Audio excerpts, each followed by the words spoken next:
welcome to the Hibiscus Children's Center show. We're always thrilled to have an opportunity to speak to our community about what we do in the Treasure Coast community to serve abused, abandoned, and neglected children.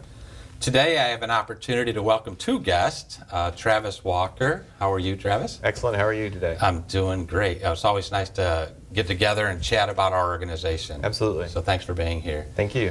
And Pastor Maryanne Kehlenbach, I always wonder if I'm saying your last name right. Absolutely perfect. All right, good. Well, we're excited to have an opportunity to talk about how people can volunteer and get involved with Hibiscus Children's Center. So both of you represent unique perspectives on our community. Travis, you're an attorney? Yes, sir.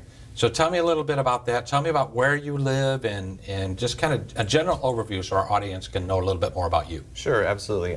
My family moved to the Port St. Lucie area in 1996. Mm-hmm. I actually graduated from Port St. Lucie High School.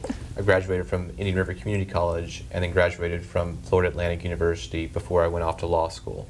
So I have long-term roots here, been in the area for over 20 years and served on a number of boards and committees and just really feel invested in the community and know that the same community that helped raise me up and helped the shoulders I stand on, I need to try and help and volunteer in organizations that support the children in the community.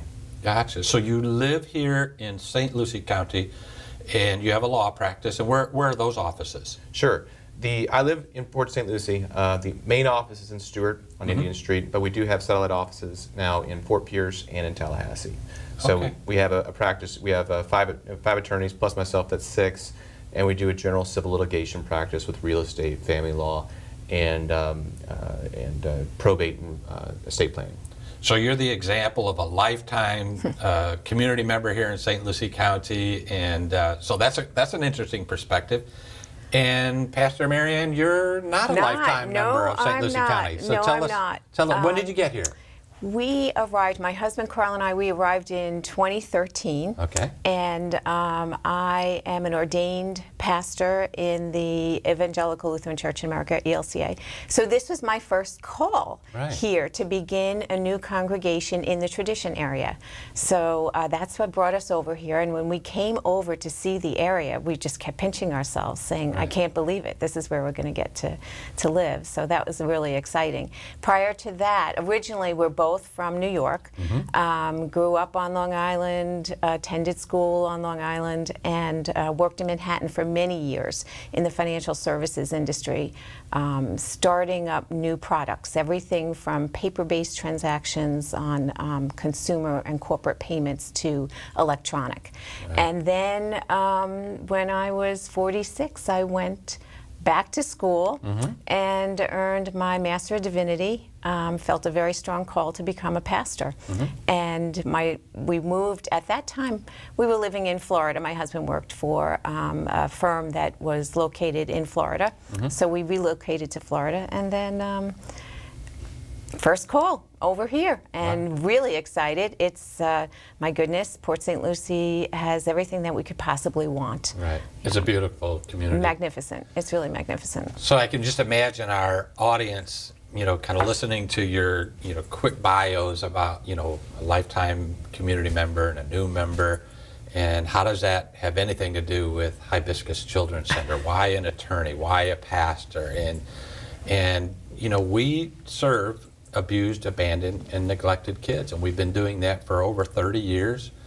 We started in Jensen Beach with our 36-bed emergency shelter for children who are 0 to 13 years of age. We actually take kids up to 15 years of age. And what many may not recognize is, one, child abuse is very pervasive in our community. It's very pervasive across the country.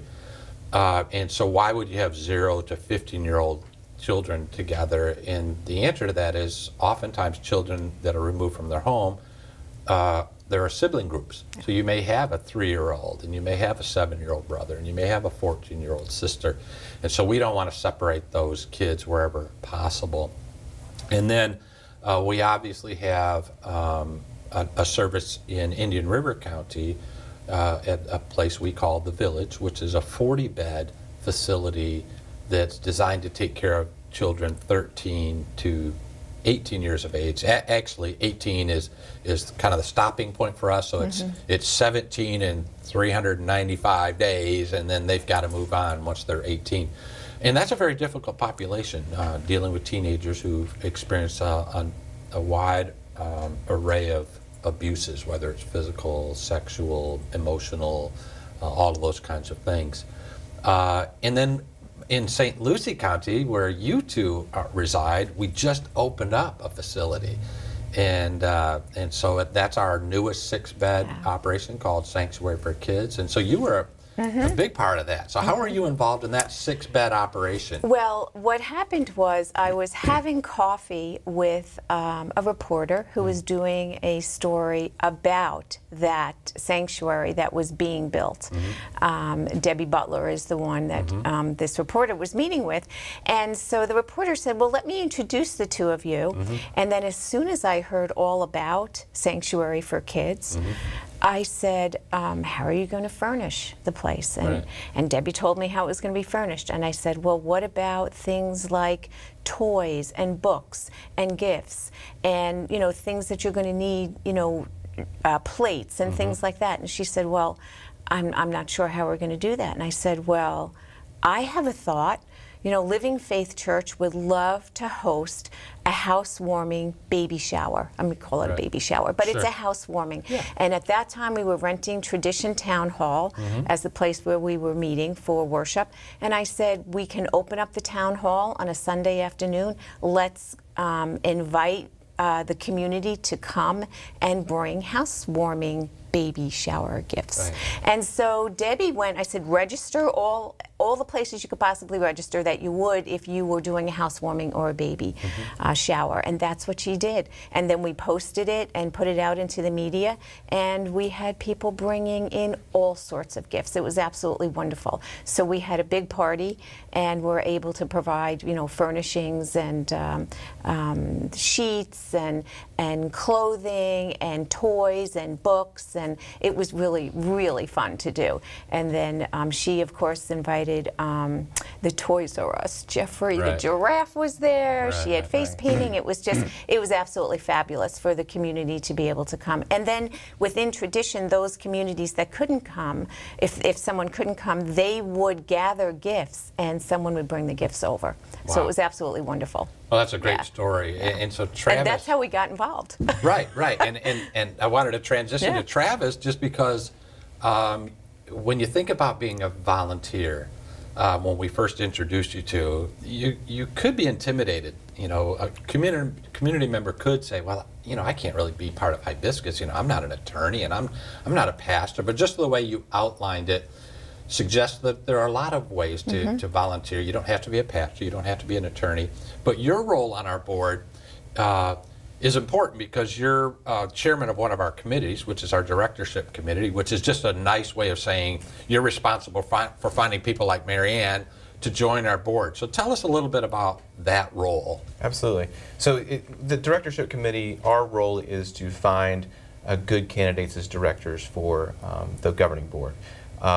You know, we have a lot of different type of candidates. We have a diversified slate of candidates, and we're always looking for good people. You know, there are attorneys, there are pastors, but there are other people, you know, across the spectrum. And you don't have to be involved in some certain profession or anything. You just need to have a heart for kids. That's right. I personally have a 9-year-old son and a 3-year-old daughter, and when I go to the shelter and I see these kids, it hurts me to know that that there's kids out there like this that are being abused. And so that's what we're looking for in directors. You know, people who are willing to invest their time, you know, their energy, and, you know, possibly their treasure to really help out this organization that helps out St. Lucie in so many different ways. And we talked about the Sanctuary for Kids. And when you go into that house and you see the landing pad these kids have for when they're being removed from these terrible situations, it breaks your heart. And that's what we're looking for in directors: people whose heart can break for these kids. And who are willing to invest some time into it, but they don't have to have some certain profession to make it happen. Exactly. And as we talk about Sanctuary for Kids, I want to talk about that just a little bit as it relates to how you and now you, Maryanne, interact with the board and the leadership of the organization.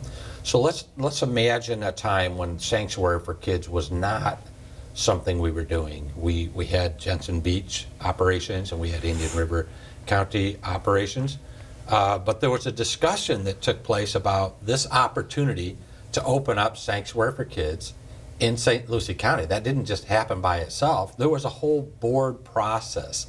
And so let's talk about that a little bit. You don't just come in and go to a meeting and try to get people to be on the board. There's real work that's being done, and it's important work.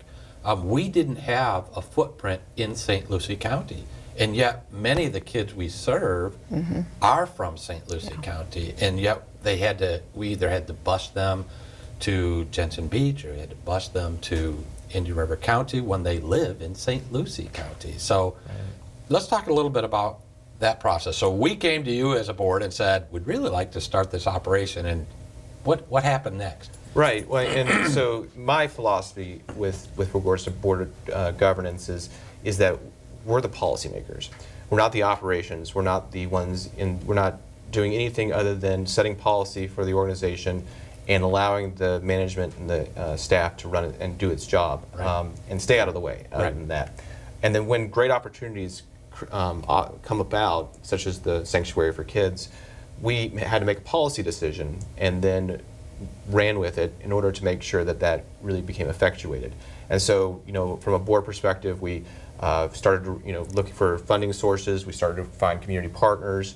We started to look for other ways to involve the local community, the local government, the city council, and make them aware of what was going on here, and really just garner some public support for it, because the board not only oversees and governs the organization itself, but really is a liaison and a diplomat for the community.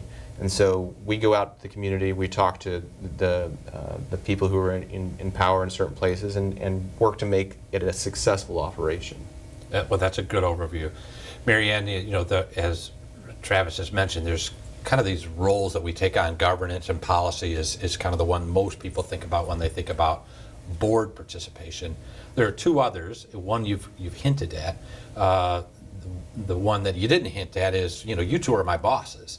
And so there's a role for a board that, you're not supervising staff that work at Sanctuary for Kids. You're not, giving those kinds of directions to operations. Your job is really make sure you've got a CEO on board, that you're managing him or her, as the case may be. And so that's one function. The other one, though, you did touch on, and that is you serve on the board. You're doing the two things we just mentioned: policy, governance, managing the CEO, and setting expectations there. But the other is that interaction, that liaison between what the organization does and the community, who may, in most cases, really not understand that there's child abuse going on. Right. So can you talk a little bit, Maryanne, about that role of being the voice to the community to highlight what we're doing? Yeah, it's absolutely critical. I had no idea the level of child abuse that was happening. And then when I started to talk to Debbie, and she would actually talk about what would happen when a child was removed from the home, that many times there was not a place for that child to go to. It could be the middle of the night, and they might have to stay in the officer's office, or the DCF worker's office. Whoever removed the person, the child, from the home, they might have to stay there. And that was the most disturbing thing, to hear that, how frightening it is for that child. So when I heard that, I realized that the word had to get out about just how important it is that we care for the most vulnerable in our community. That's and right. so that's where we stepped in and helped out, in that particular case with Sanctuary for Kids, and now letting our congregation know, they're letting their friends know, being that voice that can bring back from the board the things that are happening and getting involved in the community. Now, in that example where you're letting your congregation know, or Travis, when you're letting your circle of influence know, do they do those people, once they hear, do they show up to the sanctuary They for are, kids? yes. Or do they show up to one of our other facilities? What does that look like? Volunteering. So they're wanting to volunteer, fill out the paperwork. They want to support it in a volunteer role, as well as financially. I mean, we've just, our congregation is all about outreach, and we are a brand new start. And we have always said 20% of our offerings are going to go out the door. Right. And so we've just made a decision, our council, to provide on an ongoing basis, monthly, a percentage of our offerings to go to Hibiscus Children's Center. Wow. So, yeah, so. So we've that's- talked a little bit about, you hinted at it again, Travis, there's the time that a person can donate, there's your talent. So if you happen to be an attorney, and clearly we have issues that we deal with as an organization where we could use the expertise of an attorney. Right. There are times when we need the expertise of a pastor, because we, as a business leader, I have a certain philosophy and a style that I engage in, but because I'm not a trained attorney and I'm not a trained pastor, I might come at an issue very, very differently. So it's nice to have the talent that you two bring to the table, or anybody that serves on a board. But there's also the treasure side, where people automatically assume, they want me to be on the board, they want me to work, and they want me to write a check. They want me to fund the organization. Well, and while there's some truth to that, the most important issue really is the time component. Showing up, being there to interact with the kids.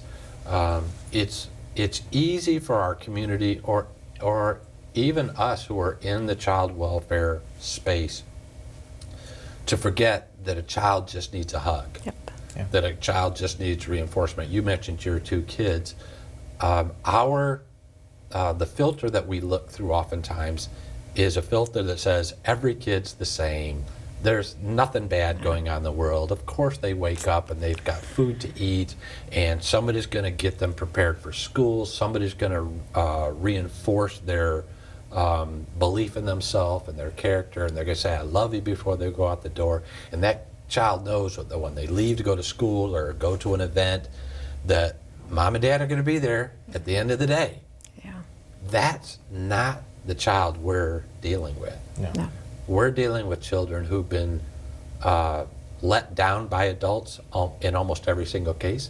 A parent has let them down, an uncle has let them down, an adult neighbor has let them down, a stranger has let them down, over and over and over again. And so it's important for us to recognize that while we want talent like you on our board, we want people who will lean into it with us financially and help us, but most importantly, to recognize what if that were my child? And what am I going to do to make a difference in the life of a child? So can you speak to that a little bit as a dad? Sure. No, it's important to recognize the role of Hibiscus, and just to kind of give how the current state of affairs. I think there's a lot of move to the foster care system, and the foster care system is a system that works, and it provides a great service. But in the process of really moving to that foster care service, there's a lot of kids, unfortunately, who are a little more troubled, and they need a place to be. And that's where Hibiscus really comes in. And that's where, as a policymaker, as the incoming chair, I feel very strongly that we need to be going in that direction, and not being frightened that we're taking on more issues, more challenges. And so as a dad, my wife stays home, which is fantastic. But I know a lot of these kids don't come home to parents. They come home to empty homes. They come home to people who are questionable in their activities, and that's how they end up with us. And so in addition to an attorney, I'm also an Eagle Scout. And so I took 2 oaths in my life, and that's to serve and protect. And so it hurts me to know that these kids are in situations that they're not being protected, they're not being served. And so that's, as a dad, as an Eagle Scout, as an attorney, all the above, it's so important that these kids are protected, and that's something that Hibiscus, I think, does so well. Provides them a roof, provides them a shelter, provides them, the community outpouring for Christmas and all those types of things to really kind of warm the hearts of these kids. Give them hugs when they need them. there's nothing more precious than our kids in our community. That's right. And as a dad, as an attorney, as an Eagle Scout, it breaks my heart to know that these kids are not being watched. That's right. And Pastor Maryanne, your profession, brings assumptions along with it. So when I think of an attorney, I think, just get it done, sign the contract, follow the law, just, we don't expect you to have a huge heart, so we know we're kidding because he's about to be the chairman of the board. We know you have a huge heart, but there are stereotypes that we make. Then there are stereotypes we make about pastors. Well, of course they care. They're paid to care. That's what they do. But it's so much more than that kind of joking attitude about attorneys and joking attitudes about what pastors do. You can't, as a volunteer, when you think about the population of the kids we serve, just decide one day, kind of intellectually, I'm going to jump into this and take care of a kid. There's a calling that has to be on a person's life, and so obviously I'm playing right into the stereotype about pastors. Talk about that calling and what it really means to get involved with a kid who hasn't had what you've demonstrated, Travis. A loving set of parents where values are reinforced and they feel safe.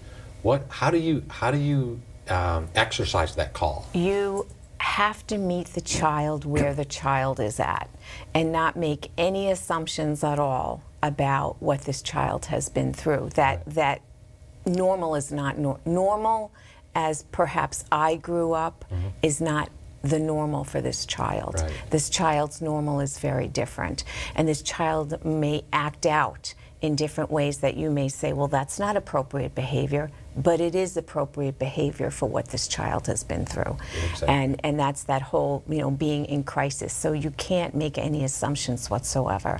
And the most important thing, many times, the children will want to push you away because they're just waiting for you to leave or waiting for whatever has always happened to happen again in their life. Exactly. And so that's where they need to understand that you will be there no matter what happens, no matter what they do.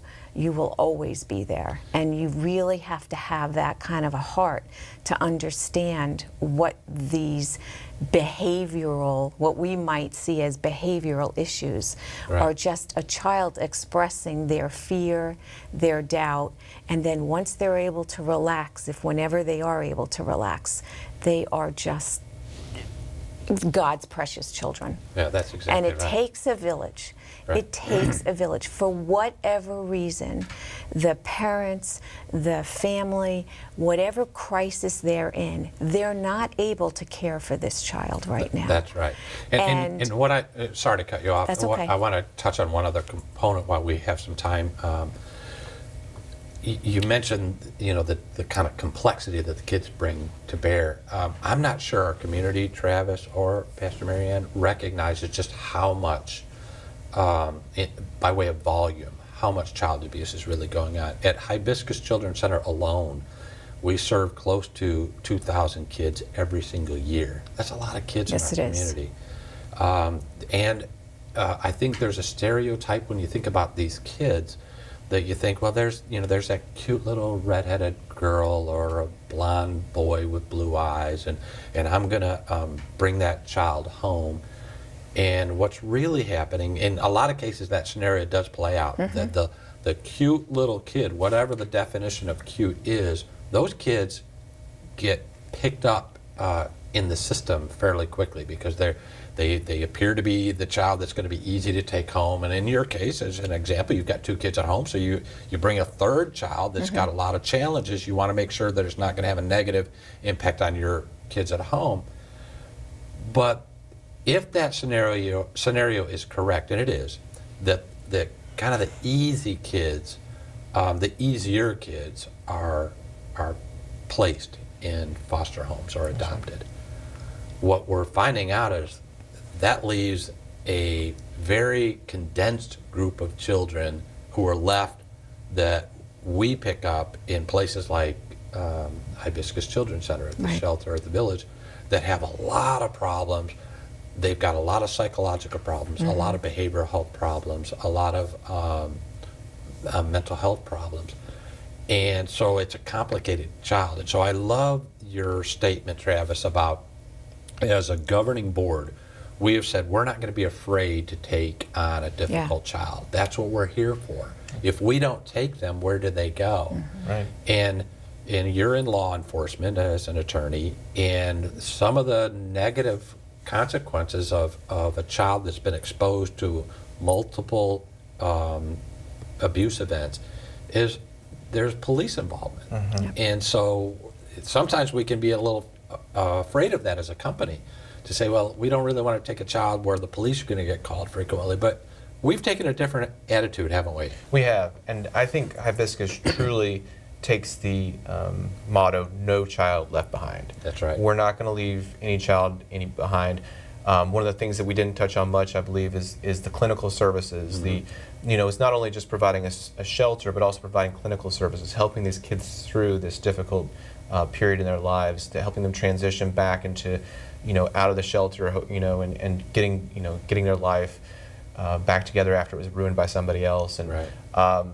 I'm all about that, and that's why I think Hibiscus does such a great job, and that's why it's also important. We talked about the board of directors. We have finance committees to make sure that we're fiscally sound. We have directorship committees, making sure we have good candidates on the governing board. We have the systems and the products and everything else that we do. We have committees for that to make sure that that the whole system is running and allows you to do your job and allows you to employ the staff in a proper way to make sure that the kids are taken care of. And so we see that policy movement away from towards the foster care system, which I Right. kind of alluded to earlier, but feel adamantly, my tenure on the board is transitioning to the chair, and in a leadership position, there's no way that I will ever want us to be in a position where we're closing down projects or opportunities, or leaving kids behind. Right. So as we wrap up our show, we want to encourage our community members to consider potentially being a board member. And so one way to do that is just simply to reach out to our organization and express that interest. We're also very interested in having people doing just what you said, Pastor Maryanne. You don't have to serve on a board to be involved. You can volunteer. We didn't say exactly what that volunteering looks like, so I'll mention just a few things. We have a lot of laundry that has to be done. When you've got 70 or 80 kids on campus every single day, we're going through laundry. All of those kids eat 3 times a day, and sometimes you want somebody that will, prepare that special meal that they're really good at preparing at home. Well, could you do that for our kids? We take our kids to Disney World. We had over the past holiday season, we took a bunch of kids to Disney World, and one of the girls said, "Am I dreaming? Don't wake me up." And she was crying because what she saw, it was Disney World. They're paid to make you feel good and feel magical, but this is a child who had never experienced that kind of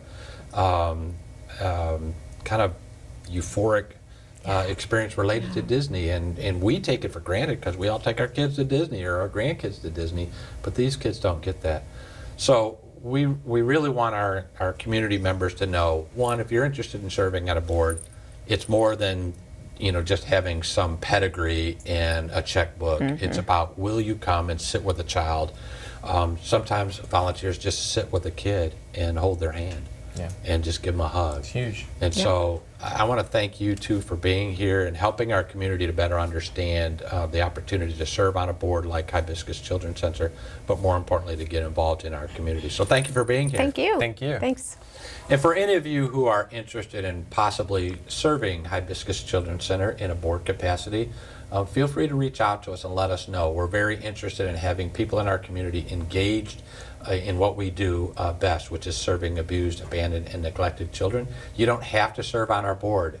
There are many people who are uncomfortable serving in that kind of capacity, but you can donate your time by giving attention to a child in need. And for those of you who can't do either of those and want to just support us financially, we need that kind of help too. So just reach out to hibiscuschildrencenter.org, and you can find more information about how to be a part of this wonderful organization making a meaningful difference in the lives of children.